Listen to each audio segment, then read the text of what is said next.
여러분, 반갑습니다. 붓다의 복과 지혜입니다. 오늘은 부처님의 깊은 가르침 가운데 우리가 가장 먼저 지켜야 할 계율인 살생하지 말라는 말씀을 함께 새겨보려 합니다. 작은 생명이라도 함부로 해치면 그 업이 자신에게 돌아와 괴로움의 씨앗이 되고, 선한 마음으로 생명을 존중하면 그 공덕이 다시 자신에게 행복으로 돌아옵니다.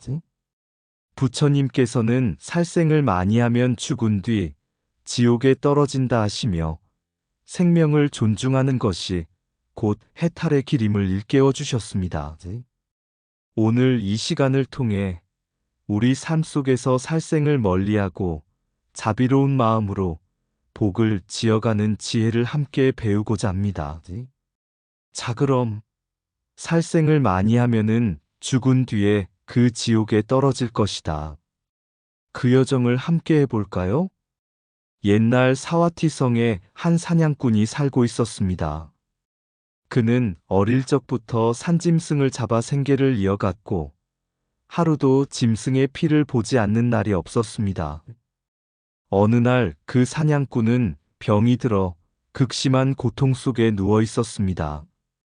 죽음이 다가오자 그는 두려움에 떨며 가족에게 말했습니다. 나는 평생 수많은 짐승을 죽였으니 죽은 뒤 지옥에 떨어질까 두렵다. 그때 마을의 한 비구가 소식을 듣고 찾아와 부드럽게 일러주었습니다. 사람은 지은 대로 과보를 받습니다.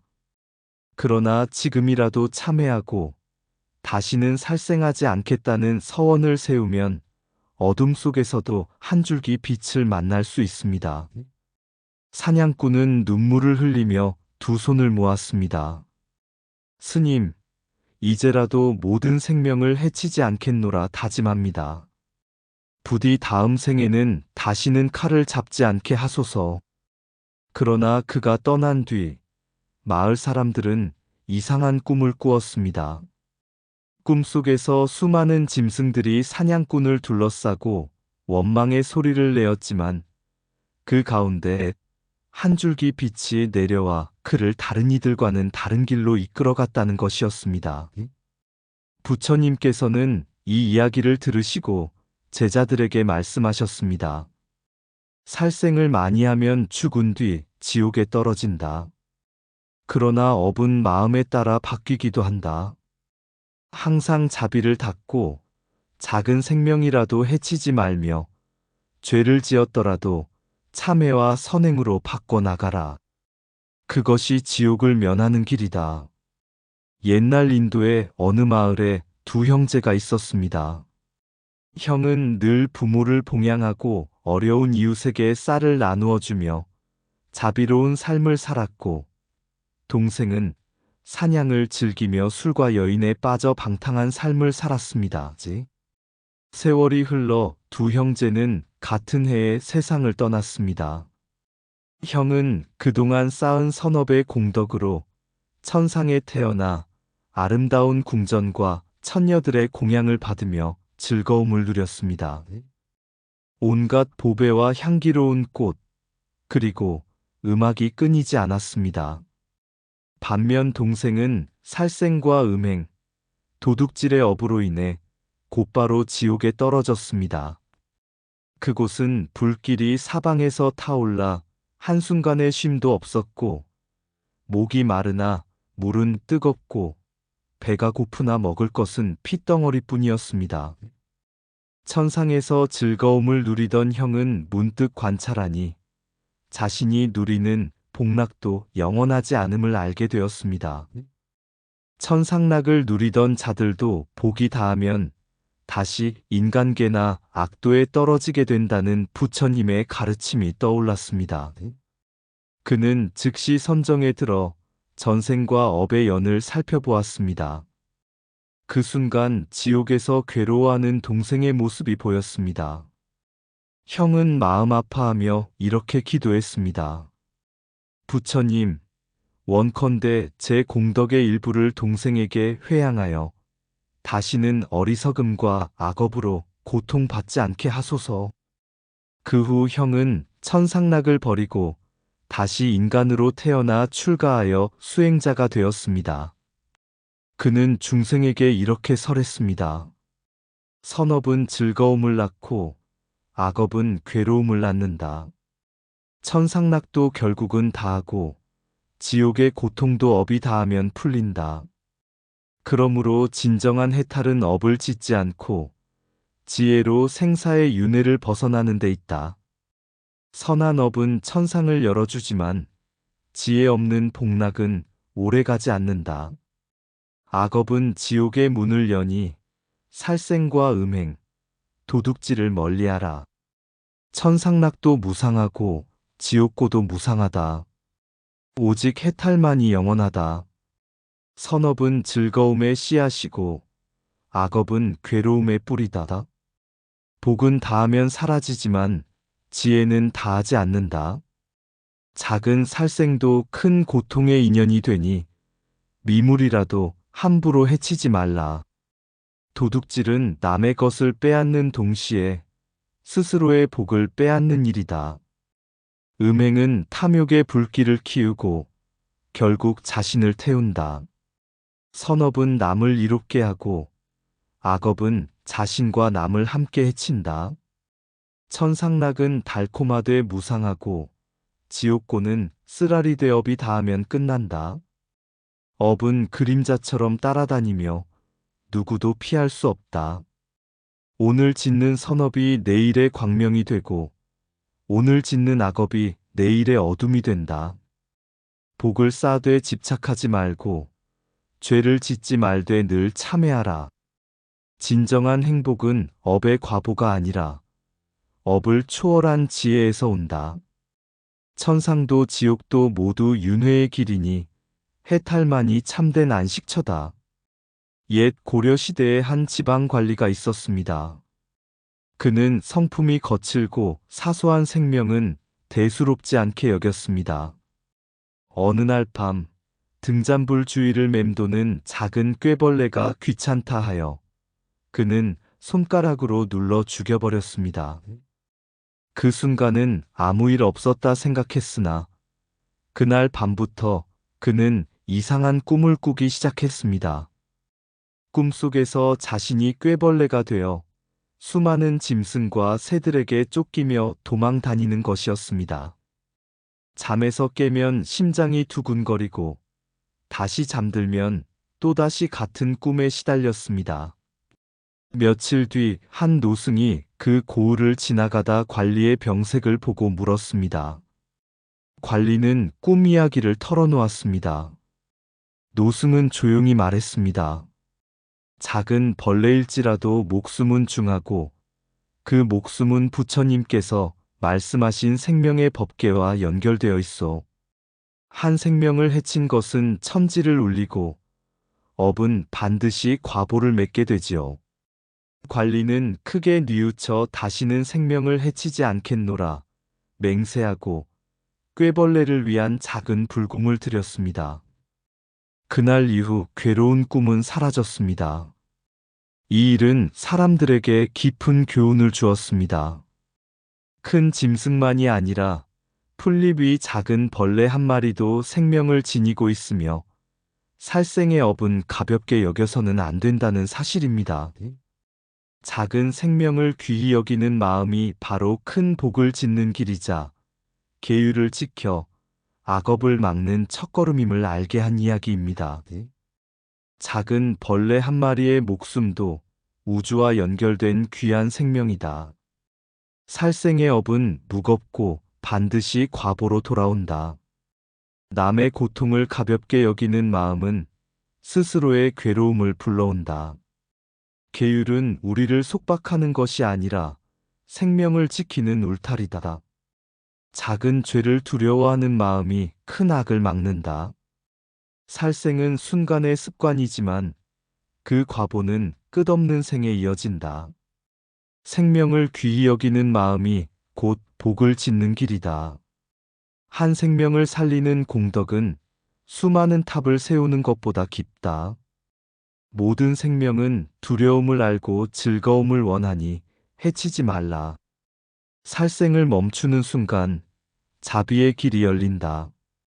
악업을 멀리하고 계율을 지킬 때 참된 안심을 얻는다. 작은 악은 무시하지 말고 작은 선은 버리지 말라. 살생을 두려워하는 마음이 곧 부처님 가르침을 따르는 마음이다. 생명 존중은 수행의 기초이자 깨달음의 근본이다. 자비는 크고 작은 생명을 가리지 않고 평등하게 흐른다. 옛날 한 제가자가 세상에서 많은 복을 지어 천상에 태어났습니다. 그는 보시도 하고 선행도 했지만 한 가지 큰 허물이 있었으니 바로 음행의 집착이었습니다. 전생에서 그는 남의 가정을 깨뜨리고 자신의 욕망을 위해 남을 속이며 방일한 삶을 살았습니다. 천상에 태어난 그는 처음에는 화려한 궁전과 아름다운 음악, 향기로운 꽃 속에서 큰 즐거움을 누렸습니다. 하지만 시간이 흐르자 5가지 죽음의 징조가 나타나기 시작했습니다.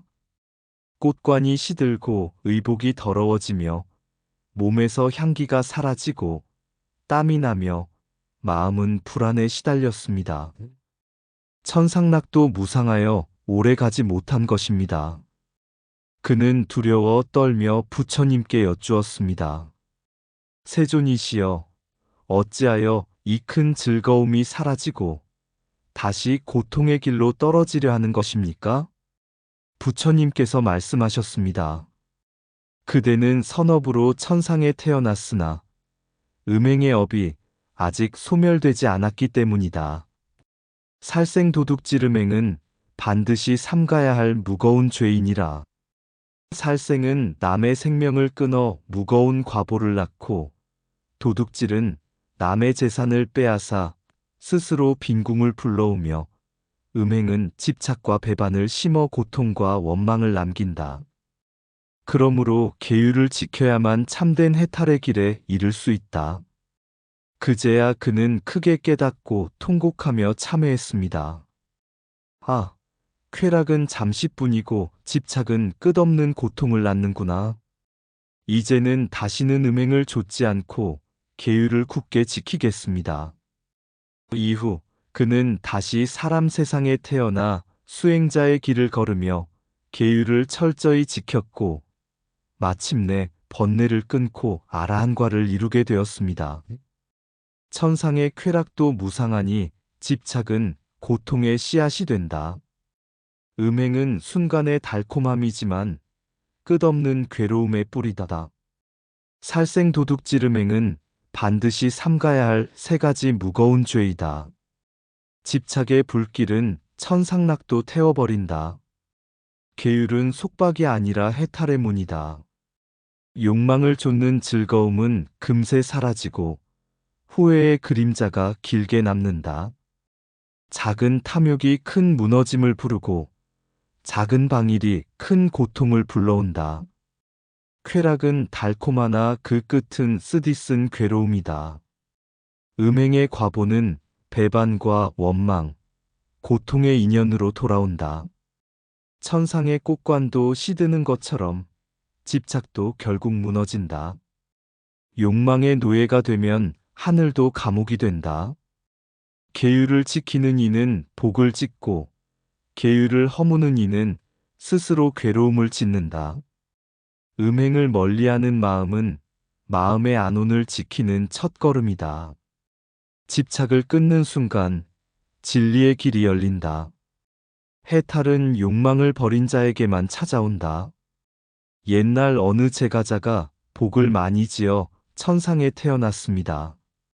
그는 처음에는 하늘의 음악과 꽃, 향기로운 풍경 속에서 큰 즐거움을 누렸습니다. 그러나 오래지 않아 5가지 죽음의 징조가 나타났습니다.